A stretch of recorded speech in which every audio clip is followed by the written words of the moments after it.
नेपाल सरकारले जनतालाई यस्तो तरिकाले बेवकुफ बनाउन खोज्दैछ जुन कसैलाई पनि थाहा छैन कि हिजोको न्युज हेर्नुभयो होला नि। अब ट्राफिक नियम उल्लङ्घन गरेमा जरिवाना बढाउने, जसमा लाइसेन्स नभएको केसमा 15,000, ओभर स्पिड गरेमा 50,000 जरिवाना र अन्य थुप्रै जरिवानाको कुरा गरिएको छ। तर यस पछाडिको हिडन साइकोलोजी रिजन भने कसैलाई पनि थाहा छैन कि। अब यो जरिवानाको रकमको न्युज आएपछि मान्छेहरू आत्तिन्छन् र उनीहरूको दिमागमा चाहिँ नयाँ जरिवानाको रकम घुम्छ, जस्तै 25,000, 50,000। त्यसपछि सरकारले यस्तो निर्णय गरेर देखाउँछ कि जसमा चाहिँ जरिवाना घटाए जस्तो देखाउँछ। अर्थात् लाइसेन्स नभइकन गाडी चलाए 5,000 र ओभर स्पिड गरेर गाडी चलाएमा 15,000।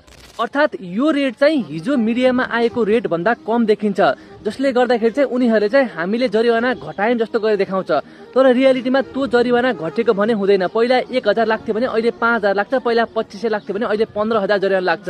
अर्थात् सरकारले सुरुमा ठुलो जरिवाना देखाएर डर पैदा गर्छ अनि घटाए जस्तो गरी चाहिँ भ्रम छर्छ। यस विषयमा चाहिँ एउटा चर्चित कथा पनि छ कि व्यापारीले सुरुमा 10 रुपियाँमा चामल बेचिरहेको हुन्छ, त्यसपछि व्यापारीलाई चामलको मूल्य बढाउनुपर्छ, त्यसपछि ऊ राजाकोमा जान्छ र अब चामललाई चाहिँ 15 रुपियाँ बनाउन पर्यो सरकार भनी बिन्ती गर्छ।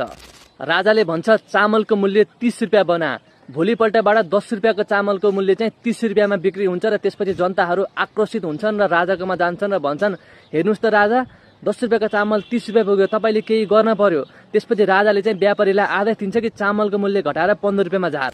जनतालाई लाग्छ कि राजाले त हाम्रो चामलको मूल्य घटायो, 30 रुपियाँको चामललाई 15 रुपियाँमा झार्यो, अर्थात् 50% घटायो।